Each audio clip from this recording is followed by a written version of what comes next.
भर में लोगों से कहना चाहता हूं, कम मेक इन इंडिया।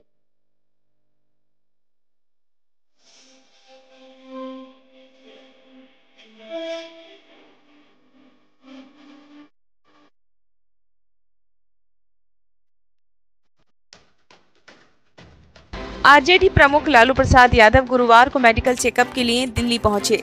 इस दौरान उन्होंने पत्रकारों से बात करते हुए भाजपा पर निशाना साधा, साथ ही विपक्षी एकता पर भी बात की। वहीं राहुल गांधी को शादी करने की दी गई सलाह पर आरजेडी प्रमुख ने कहा कि पत्नी के बिना पीएम आवास में रहना गलत है। उन्होंने ये विश्वास भी जताया कि अगले साल होने वाले चुनाव में उन्हें अच्छी खासी सीटें मिलेंगी। राजद सुप्रीमो लालू यादव ने महाराष्ट्र में मचे सियासी घमासान पर भी बात की। उन्होंने शरद पवार के राजनीति से रिटायरमेंट पर हो रही बहस को लेकर उनका समर्थन किया है। लालू ने कहा कि बूढ़ा आदमी राजनीति में कभी रिटायर नहीं होता है।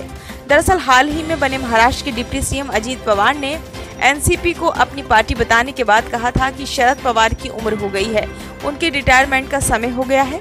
लालू ने उनकी इस टिप्पणी पर तंज कसते हुए कहा कि भतीजे के कहने से शरद पवार रिटायर नहीं होंगे।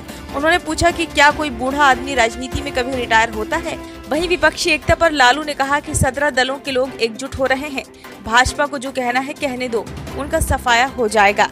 शरद पवार एक मजबूत नेता है, लेकिन ये सब उनके भतीजे का काम है, उसका क्या असर होगा। उन्होंने कहा कि अगली बैठक हमारी बेंगलुरु में होगी। इसके अलावा पत्रकारों ने जब राजद प्रमुख से विपक्ष की ओर से पीएम के चेहरे और कांग्रेसी नेता राहुल गांधी को शादी करने की दी गई सलाह के बारे में पूछा, तो उन्होंने कहा कि जो भी पीएम बनता है उसे पत्नी के बिना नहीं रहना चाहिए। पत्नी के बिना पीएम आवास में रहना गलत है, इसे खत्म किया जाना चाहिए। वहीं उन्होंने ये भी कहा कि 2024 के चुनावों में गठबंधन को कम से कम 300 सीटें मिलेंगी। ब्यूरो रिपोर्ट, नई दिल्ली।